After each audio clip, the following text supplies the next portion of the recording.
are you most looking forward to about the wedding? The food. You can't say that. Joking. I was going to say you don't have that many friends either. I have a few friends. Not 1 or 2,000. Solution to the problem. Blame Sharon and get your partner a drink. I think you're amazing. I'm not forcing you to say this. When India gets to the finals, Okay. we'll just do a last minute spontaneous. So you're asking me to spend my honeymoon at the final of the We still have 10-15 days. Hey guys, welcome to the Couples Boardroom. This is Akshay with Harpreet. Today we're going to talk about social media for businesses and for yourself personally. We're going to answer more of your dilemmas that you've written into us about, and we're going to talk about our big fat Indian wedding. Let's go. Right, let's get into it. Let's talk about social media. I feel like this crops up a lot. We've touched on it before. Let's talk about businesses first and why it's so important to understand and utilize social media as a tool for your business. Definitely. I think social media is such a powerful tool. I genuinely believe if you don't earn from social media or learn from it, delete it. You're wasting your time. Okay. I think for a business, you need to understand that you can reach an insane amount of people from a device that's in your hand. And you need to leverage that tool to access those people in the most efficient way to maximize your business. So I think you've hit the nail on the head there. You know, we're all very conscious that there's all these social media apps, but you've just said exactly what it is. It's a marketing tool, and it's literally a portal to reaching hundreds of thousands of millions of people in the world. And there is a segment of that will want what your business offers. 100%. I mean, even if you look at it now, if you look at YouTube as an example, there's certain YouTubers out there like Mr. Beast, for example. The amount of views he individually gets in his videos is more than a box office film. Wow. Yeah. And that's a guy who started a YouTube channel from nothing, you know? So there's a lot of opportunity out there for businesses, for creators, not only to market their own businesses, but also to showcase their own content.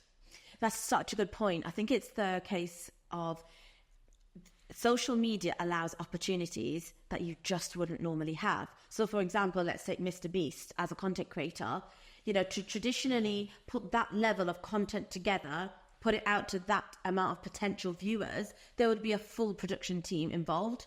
And I'm sure there is now, but when Mr. Beast and other content creators start out, it's just them and they've got some like home equipment. So it just shows exactly what the possibilities are and how many views you can get and having the right message in front of them. So making sure you've got a message. So 100%. I think if you are a business, I'm going to say fortunately, but also unfortunately, because some of us, you know, struggle with social media a little bit. Not all of us like it. Not all of us want to use it. However, if you have a business, you need to understand how you can use social media as a tool to get more sales.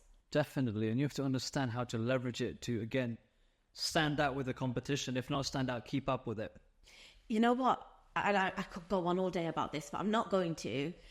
It's not easy, you know, because as a business, traditionally, you might not have social media skills. Then you've got about 5-6 platforms that you've got to be on. Yeah, it's not easy at all. And you can't always afford like a new content creator or a video team, etc., etc.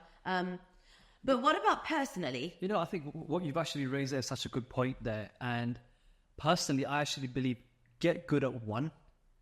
Yeah. Rather than be 20% at everything and trying to just make sure you've got some sort of social profile out there. Master the hell out of one platform. For my business personally, Instagram is unreal, you know?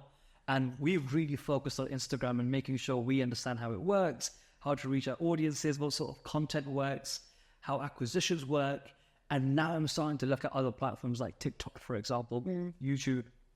But if I tried to do everything at once, I would never master one platform. I agree with that fully. And actually, there's a lot of pressure to be across all platforms and appeal to all different audiences. Yeah. I actually heard Gary Vee say something not so long ago that someone must have asked him a question saying, which platform should I focus on? I think his advice was, you should be on all of them and tailor your content to all of them.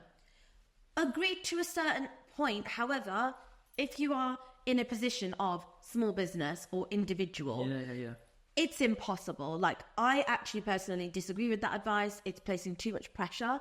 And unless you are a business of a certain size, you do not have the time or resource to tailor your strategy to 5 different platforms. You just don't, and you're not going to enjoy it. So I think you should master one and go hard with it. You know, make sure you have the strategy right and then explore others. But please don't register on all social platforms just for the sake of it. I think what people confuse here is that if I don't have this profile, I won't look professional.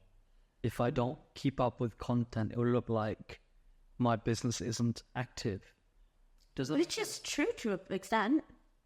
It's true. I agree. But don't go, like, for example, there's businesses out there that pay for content creators for TikTok, for example, and they spend a lot of money per month creating that content. But it's fine to do. But if it's not directly correlating into revenue, I feel like you don't need to do it. I think it completely depends on the type of business.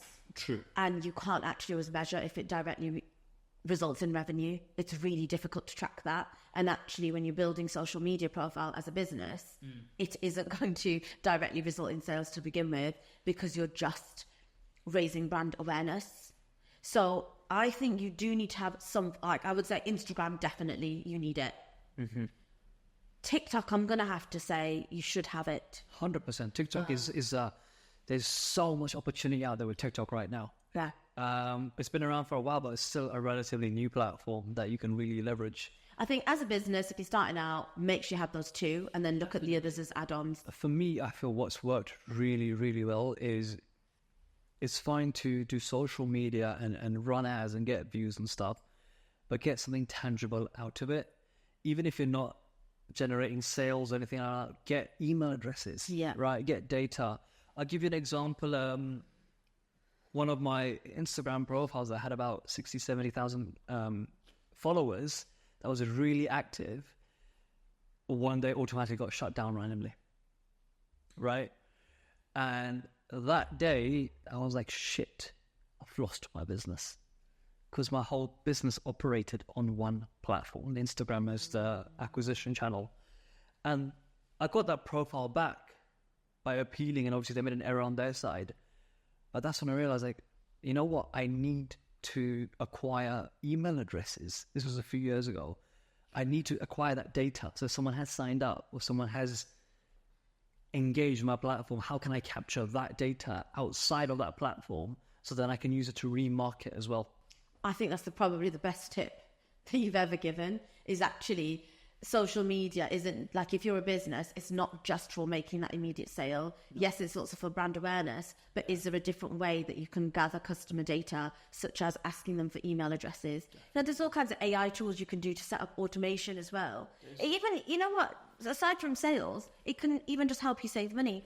Because, like, from a customer service perspective, you know, you don't need someone on the phones anymore. You can even have an AI automated setup to answer common queries on your Instagram. So it can save you money. Yeah, but I feel like the challenge is that there's so many businesses out there that don't know how to leverage it. There's some like traditional businesses, like, for example, if there's an electronic shop that's been on the high street for years, they might think, why do I need a social media profile?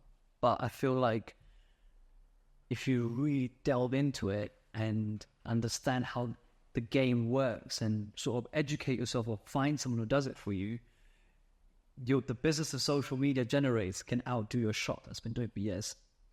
I love that. And you're right. I think business has changed. You have to be open to change, you know. And if anyone isn't adapting their content or isn't active on certain platforms, they will get left behind. That's the crazy thing. These days, you have to embrace it.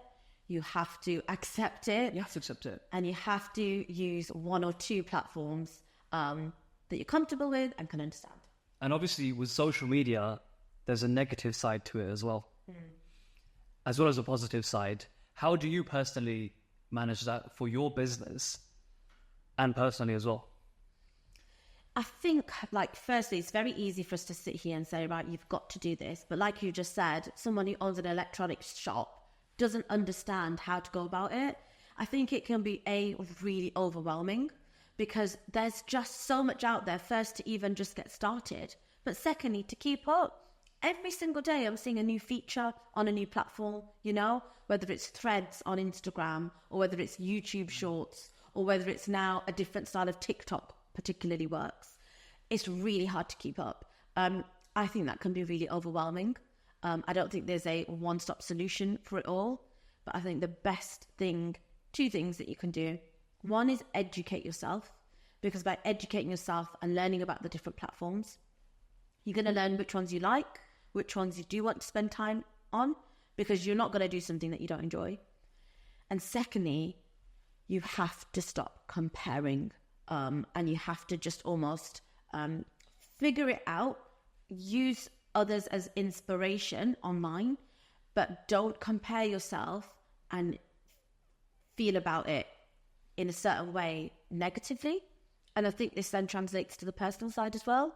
I know you feel the same. I'm really kind of conflicted with this area of social media. I feel like it's very easy for people to say, oh, social media isn't a true representation, because online people only put the good stuff, right? You only shout about your achievements. You only shout about your announcements. Now and again, you'll get content where people are saying, oh, this didn't go so well, etc., etc. And then, people fall into the danger of saying, oh, don't compare yourself online, because everything that you see online isn't real and it's only the good stuff. But that's important for us to realize that, it's not someone's responsibility to post the bad stuff. Why should they have to? Why would you want to shout out about the negative stuff that may have happened in your life? It's not your responsibility to keep everybody informed with the good, the bad, the private, the personal. It's a tool for you to display as a business and as an individual what you want to put out there. So it's really important to recognize that's it. Just because you've been on someone's social media doesn't mean you know even 10% of the true picture. But that's what you have to remember. The danger is when people start comparing their lives with someone else's online, because what you're not remembering there is that's not their life. That's a small fraction of it. I actually think 99.9% of things you see on social media are complete bullshit. They're fake. And whilst I agree with you saying people don't have to post the negative things, I agree with that. But what's happening now, I feel, is that people are exaggerating the positive things, and that's actually causing a lot of challenges for certain people in sort of humanity. And I think the problem with posting achievements, well, firstly, I think it's absolutely fine to do that. But I think there's two problems with that. Sometimes people are posting achievements that are not even achievements. They're exaggerating it. Yes. Where I use the word fugazi. A lot of fugazi out there on social media. And what happens with that is that there's a lot of people out there that are quite vulnerable. And if they see that, they feel like they're not doing enough in life. And it creates a big vicious cycle for them, in the sense that, they're not doing enough. But this person's doing that, this person's doing that, but this person's doing that, because it's online. But in reality, the grass isn't greener there. Does that make sense? I've got a really good example, actually. You're absolutely bang on. I think, look, with social media, it's so nice to see people's achievements and accomplishments. The problem is when it's so over-exaggerated. So, for example, let me take, award ceremonies as an example, okay? There's lots of bodies out there and lots of, award ceremonies. So many of them are, literally amazing. Some of them that you see, I don't know if people actually know this. Some of them you can actually enter yourself and put yourself forward. Nothing wrong with that whatsoever at all. Love it. You've got to scream about yourself. However, if people don't know that, if you didn't know that someone has entered a competition to win a prize or a medal at an award ceremony, you see it online and you think, oh my God, I can't believe they've won an award in that industry. I'm really good at that. How come I don't get awards? How come I don't know the right people? Actually, they bloody applied for it themselves. Yeah.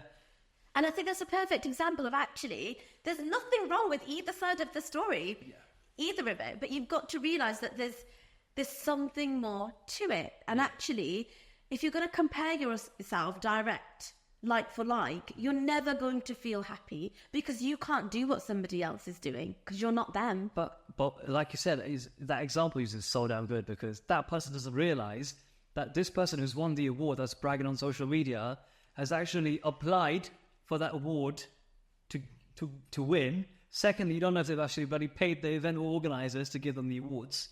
I don't think, yeah. You'd be so surprised. I had someone I'm not going to name what it is. Awards are credible, don't get me wrong. But I had this company reach out to me that they're holding these business awards and they're happy to give me Entrepreneur of the Year award for my own business. And they wanted £25,000 for that category, for that award. And I found it hilarious, okay? I had another request as well for a certain list.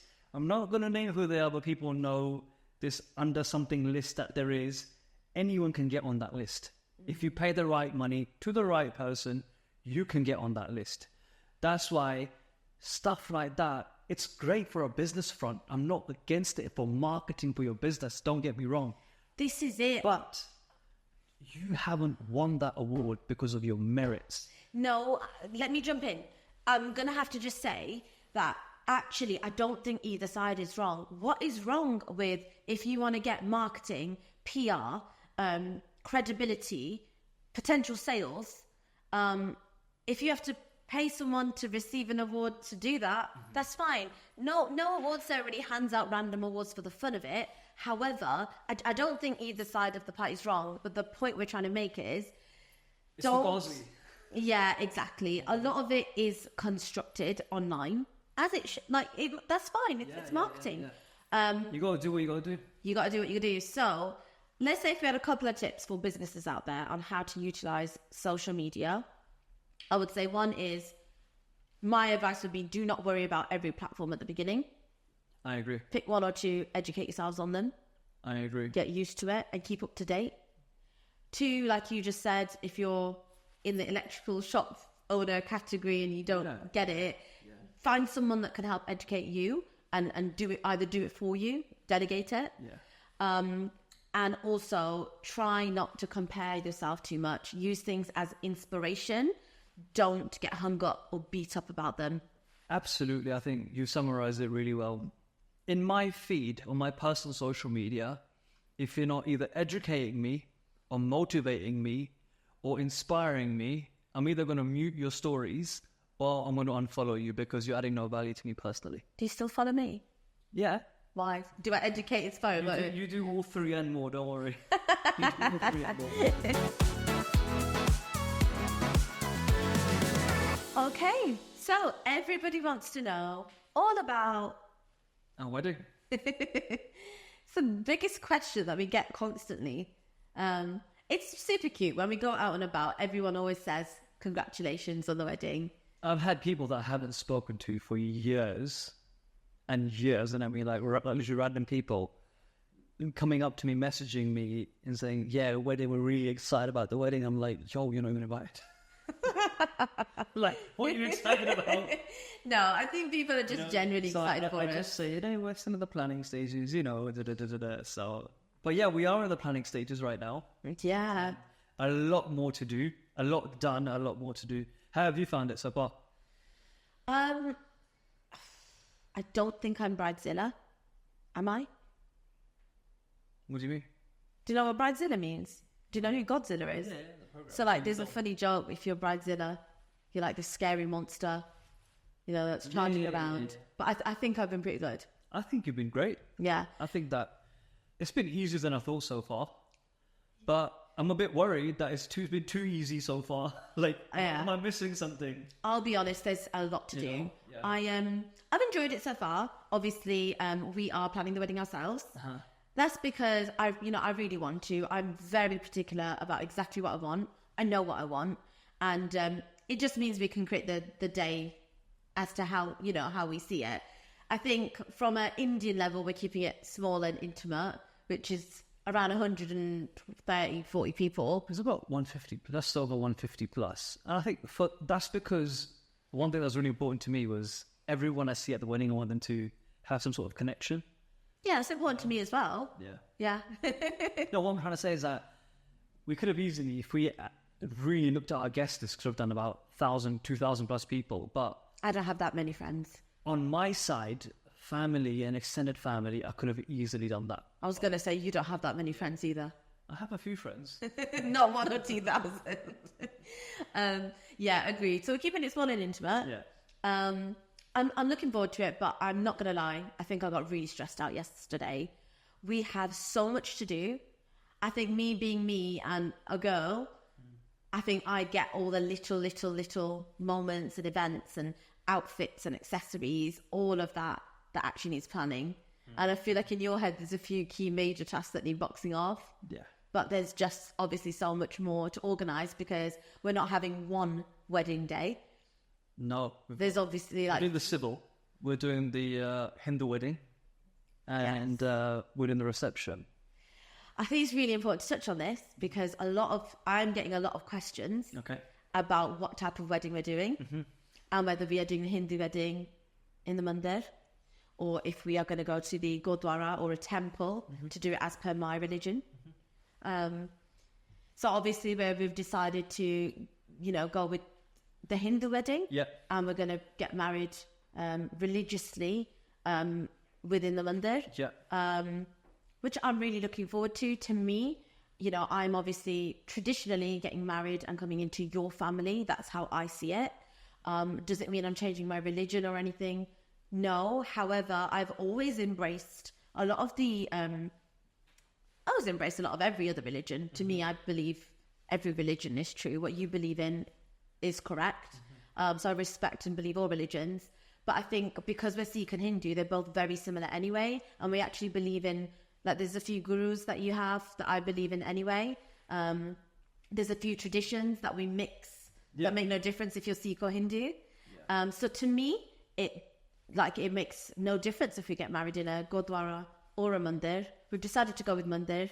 And we're going to just go and pay our respects at a temple, a Sikh temple, after the wedding. My family have zero issues with that. Definitely. And I think I agree with you that obviously after the Hindu wedding, we are going to go to the Gurdwara to pay our respects. And to me, the way I see it is that there's no better place you can get married rather than God's, whether it's a mandir or a Gurdwara, whichever it is. Things are different. It's like you're getting married in a positive environment, So I didn't know there was any negative environments to get married positive in. Environment as in like at a temple, it's positive. Yeah. That's what I'm trying to say. Yeah, totally agree. So what are you most looking forward to about the wedding? The food and the gifts. I'm joking. Marrying you. I'm most looking forward to and properly starting our journeys together. I feel like a lot has gone on in the last few months. Like we bought our first home, working our businesses, but I think it's nice to sort of come together now and properly, we've got the foundations, properly start our lives together and actually live in the moment rather than trying to plan or organize or, not worry, but sort of try to figure out that aspect of life. I feel really embarrassed. Why is that? Because I was going to say I'm most looking forward to the party. It's because you're Punjabi. It's because I'm Punjabi. You're a Jat. I feel like yours was like such a good answer, the correct answer. That is really sweet. And I totally agree with you. I think I'm most looking forward to, I would say being married. I feel like we have planned and always had something going on. Yeah. It'll be nice to actually be husband and wife. And I think that's quite nerve-wracking, actually. I agree. Someone said to me the other day, you've got how many days left to your marriage? Do you realise how much there's still left on the to-do list? Yeah, we'll work it out. You mean stress too much. No, you stress too much. You mean I'll do it with my sister? It always works out. No, you have a to-do list. You smash it out. Job done. Okay, all right, fine. Job done. I'm looking forward to sitting down with you with this to-do list. Let's do it. You haven't even got your wedding suit yet. Yeah, because I'm waiting to still get to my correct size and then go towards the end. But I'll be super honest with you. I find some of the planning side so boring. I switch off, man. I know you do, sweetheart. We were at a decor meeting and great decor company. Everything is amazing. But you know, when it comes to questions like, do you want this color or that color? And then you're proper into answering that question and you ask for my opinion. I'm like, I don't care which color it is. It doesn't affect my life, you know. Do you know what color the theme is? Purple, no? Blue, purple. No. White. Are you sure? Yeah. Third time lucky? Yeah, white. I think you're actually going to attend this wedding, aren't you? You've not actually... No, what I'm trying to say is that certain decisions I'm finding boring. Yeah, I know what you're trying to say, sweetheart. But what I'm trying to say is, I get that, but we've still got to do them. We'll definitely And it's really hard when you switch off and you zone out. No. We'll do No, that. listen. Then you become impatient. You want to leave the meeting, or you just hope that I'll take the lead with it. But I tell you what the problem is when I take the lead. Hi. I then get accused of not telling you stuff. No, sweetheart, let's not go into that. Anyway. No, let's get into that. I don't want to. Let's pretend we've fast forwarded through the next few months. Mm-hmm. We've got all these wedding events out of the way, unplanned or planned, don't know yet, right? Do you think we're going to be different as husband and wife? And where are we going on honeymoon? Because I need you to plan that. Honeymoon, we're going to Africa. We're going to do a safari. Okay. I'm thinking between Mauritius, well, I'm still planning it right now. Mauritius, Kenya, South Africa. Out of those three, I'm going to pick two. Okay. And then... Do I get input on this? No, I'm going to sort the honeymoon. Okay. And then, if India are in the finals for the T20 World Cup, we're going to go Barbados to watch the final. We've had this conversation. What's that? Right. Mauritius and South Africa are nowhere near Barbados. That's fine. If India get to, when India get to the finals, okay, we'll just do a last minute spontaneous. So you're asking me to summer honeymoon? No. Final We still have 10, 15 days. How long are we going for honeymoon? 2-3 weeks. Anyway, leave it to me. I'll sort it out. Okay. The other Would question. you have work and businesses and a life to get back to? You can bring your laptop. Okay, fine. I think that marriage-wise, I think I'll change it a little bit. I think I'll look after you more. Oh. Because it's like, I don't know, I feel like it was, now you're fully my responsibility. Am I not your responsibility now? You are, but I don't know, man, I feel like... I think I'm quite a good wife. I'm in wife mode at the moment. I think I'm in husband mode. But is there any extra that I could do? Will you look for feedback? For feedback for our marriage, yeah, to make sure it... I'll do it off the camera. I'll do okay. No, go on. Is there anything different that you'd want to see me? I think you're amazing. I'm not forcing you to say this. No, I think that I'm not looking for anything extra or something different, but I feel naturally we will feel closer. Yeah. Because you've gone through that. I don't know, man. I'm a spiritual person. I feel like because you've gone through the whole spiritual wedding and you feel closer. Okay. I'm looking forward to it. Yeah. It's going to be exciting. A very busy year. And that's why I say I'm most looking forward to getting married because I don't know, you feel closer. Let's see. I tell you what I'm looking I'll tell you the day after how I feel. Okay. I'll wait for your What feedback. we say? I'm looking forward to our families mixing together on the weddings. Yeah. I feel like I've had the opportunity to get a lot closer with your family and with your mum as well. My family has. But I don't know, I'm looking forward to, like we keep saying, the Gujarati and Punjabi culture. I can't wait to see it come together on the wedding. Yeah. And I think the wedding will be extra fun because all Punjabis have been to Punjabi weddings. All Gujaratis have been to Gujarati weddings. I've never been to a Hindu wedding or a Gujarati. And I don't think some of your family have experienced a Punjabi style wedding. So we're obviously trying to achieve a mix of the two with some different vibes, different themes, different music. Yeah. So I'm really looking forward to just having fun. Me too. Having a good time. We'll go on a honeymoon.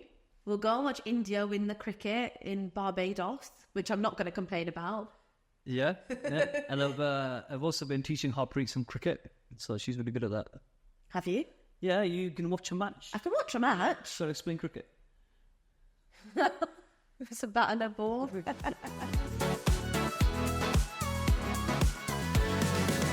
It's that time again where we answer your questions. I've been loving seeing these come in. Yeah, there's quite a few, isn't there? Some of them are hilarious. We're going to go with a serious, helpful one first. This person wants to start their own business, in specific a production company. Production company? Yeah, which I don't know too much about, but they don't know where to start in business. Where should someone start if they want to set up a business? You go first. I was hoping you would take the stress of this one. I think I'll go first then. It's a big question. I would say firstly, identify what you're doing, understand your unique selling points very clearly, understand your customers and your TAM. TAM? Total addressable market. I've never heard this before. Okay.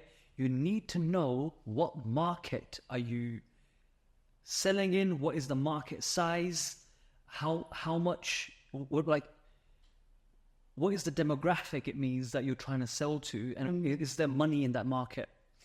I think this is a really good point, because it's very easy for people to set about and say, I want to sell this, I want to sell X.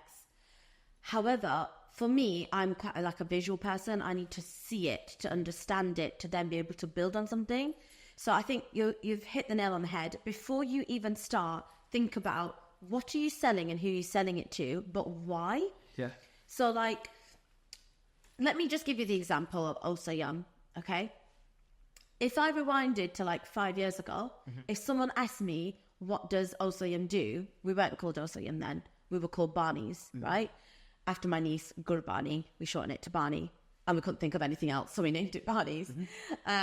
If someone said, like, what does your business do? I would have said, we sell crepes and waffles. I don't really know much more to it. It's really hard for me to kind of market that and know who to target, okay? Today now, through going through like a bit of a branding process and an experience, we rebranded from Barney's to Oh So Yum, and I can now confidently say that Oh So Yum, our aim is to deliver a taste of happiness. What do I mean by that? I mean, we could change it allows us to change our menu and reinvent ourselves if we wanted to. Yeah. But I know now I'm targeting people that want a treat guilt-free. I'm not targeting people that are on a health craze. I'm not targeting any kind of niche whatsoever, other than if you want a treat guilt-free, it's not going to be the healthiest, or we're not aiming to be sugar-free, but I will make sure it's a damn good, yummy treat. Now, I can market that. I can create content. I know who I'm selling to. And there's that element of joy to it. Yeah. So can I just say something? This is exactly what I mean. Understand what you just said about your business, so you are very clear on what you are doing. Yeah. Because if you start something that you are not clear on, firstly, you will not know yourself at certain stages when you need to make decisions of how to make decisions, because you don't know yourself. Does that make sense? Agreed. If you are clear on your market, your product, your messaging, your brand, then if a decision comes to you that, okay, cool, I need to sell this like that, based on all my market and my customer base and this is the correct decision. Does that make sense? Yeah. You need to know your market size or what the potential is. Is it a growing industry? So desserts, when you started it 5 years ago, 6 years ago, there weren't that many dessert shops. I feel like there was, but it's not as mainstream as right now. So it was a growing market. If someone comes and starts a dessert brand today, there's a lot more competition from established brands. So you need to factor all sorts of things like that and say, firstly, I'm very clear, this is my product, this is my USP. And the reason I said it's very easy to start a business, anyone can pick up a iPhone charger and start selling it tomorrow. But do you understand, like, is there growth in this? And that's, I'd say, is one of the most important things, is like, understand your USP, understand your market, understand how you're going to market to your customers, how you're going to get your customers, what does success look like, what's your competition doing, you know, how does your branding look like, even to the point of certain colors in your brand. I'm going to have to jump in. I think we could go on about this all day, but I actually just want to disagree with the last comment that you said, if you don't mind, because I think it's really hard to figure out what exact colours, and it can change over time. I've rebranded 3 times, but this is why it's so difficult for people to get started, because they're so hooked up on what colours should I use. It's like, hey, just get going and start selling. So the point I'm trying to make is everything that you said is so bang on. Before you start faffing about with colours or registering on Company's House or ringing your accountant or trying to set everything up from a company structure, figure out what the hell you're selling and figure out the route to market. Are you going direct to customer? Are you doing business to business? And on that note, I think based on everything we've said now and understanding everything, the opposite advice I'd give is to start now. There you go. That's how you're going to figure it out. Exactly. Keep those things in mind. I agree. Should we do the next question? What is it? I've got a bit of a giggle with this one. Go on. Me and my partner both have jobs that require us both to work from home. We only have one home office. I can't stand it. I prefer to work by myself. He's driving me at the wall. What am I going to do? Are they married? I don't know. Well, if they aren't, it's positives because it's not going to work. No. I'm joking. Relax. You can't say I'm that. joking. It's a really simple solution. Put her, go in the kitchen. One of you go to a coffee shop. One of you stay there. The other one goes to a coffee shop the other day. Separate it out. It's not rocket science. Oh, but wouldn't it be really nice if they can work together in the same office? It's like a cute little... Yeah, but the question is they can't do it. They can. I know they can. You can work together.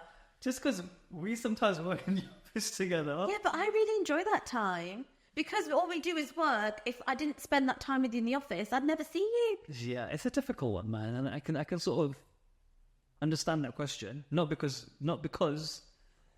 of anything. I just feel like, no, because working at home can be difficult regardless if someone's annoying you or not. It can be difficult because you're in the same environment. You need to get out. That's why, in fact, I got the solution for you. Go to a really nice hotel lobby. It's absolutely free and work from there. Yeah, but what if someone wants to stay at home? Let's work on their relationship. Then just stick at home and then just sit there and then don't complain. Simple as that. I'm trying to find a solution for you. Okay, I you know what? I've actually got a really, really good solution to this. What's that? Okay, just stick with me. Trust me on this one. I'll stick with you. And I think we should start using it. I'm going to start using it from today. Okay. I had this idea. Did you low-key ask this question for yourself? No, I didn't. But I'm giving myself some therapy here. Okay, listen to this. In an office, pretend it's like a corporate office, okay? Okay. There's always someone that's really annoying. We're going to call her Sharon. Okay. Sharon or Karen? What's Sharon done to you? Right, let's go with Sharon then. Sharon is irritating as F, okay? Sharon always leaves dirty mugs in the sink. She's really loud on her phone calls. Am I Sharon in this? This is what I'm saying. What they need to do is, if they're both working in the office and there's clearly things that are irritating each other, they need to blame it on Sharon. Do you get it? No. So, no, trust me, right? What they need to do is, like, let's say if you had to have a coffee break, and I wouldn't recommend doing this daily because you're just going to moan at each other daily or moan about Sharon every day. Right. And we don't want to be negative about Sharon every single day. Okay. But basically, what you do is, let's say you're having a weekly team meeting in the office and you're reviewing the week, and that's when you have your little petty moment of how much, like, the horrible things that Sharon does in the office. So what you're saying is have an imaginary name that you blame all the problems to. Exactly. Okay, that's Harpreet's solution, guys. My solution is balance it out, structure your day in a way where you both get time apart so you can miss each other later. And can I moan about Sharon? you know what? Why are you even wasting time moaning about your partner? Why don't you focus on your work, make more money, and do something productive with your life? You've got the time to ask Harpreet a question on her Instagram about your work-life balance. That's really rude. You know, focus on your work, make more money, and you'll both be happier. That's not Job done.